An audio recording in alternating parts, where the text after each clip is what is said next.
నమస్కారం, welcome to మన news. నేను మీ anchor Sukanya. The fastest regional news. విషయం తెలియంగానే నేను వసతి గృహాన్ని సందర్శించడం జరిగింది. అయితే ముఖ్యంగా పిల్లలు భోజనంలో పురుగులు వస్తున్నాయి, తర్వాత టాయిలెట్స్ అవి సరిగా ఉండడం లేదు, వర్కర్లు మాతో పని చేపిస్తున్నారు అని కొన్ని విషయాలు నా దృష్టికి తీసుకొచ్చారు.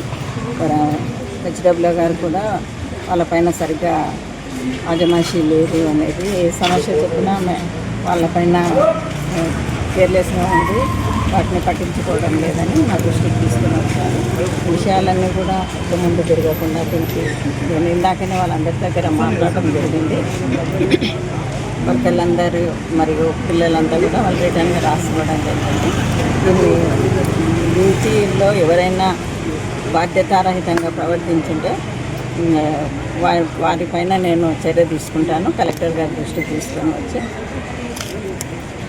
మళ్ళీ వాళ్ళకి ఎలాంటి ప్రాబ్లం లేకుండా నేను చూసుకుంటాను.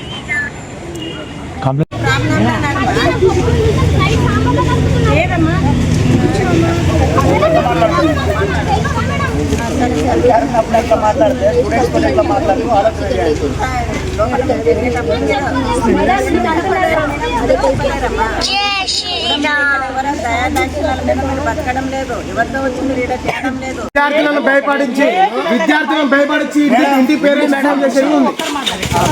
మేడం మీరు మళ్ళీ కనుక విద్యార్థులను పెట్టిందనుకో మీ మీద ఖచ్చితంగా క్రిమినల్ కేసు పెట్టిస్తాం. విద్యార్థుల హక్కులను మీరు ఇప్పటికే చాలా కాలం రాస్తున్నారు. మీరు వాళ్ళ మీరు వాళ్ళ పురుగులు అన్నం ఎందుకు పెడుతున్నారు? మీరు అదే చెప్తున్నారు కదా మేడం, మీడియా ఉంది కదా, చెప్పలేదు అన్న పురుగులు అన్నం ఉందని చెప్పినా చెప్పలేదు. లేదు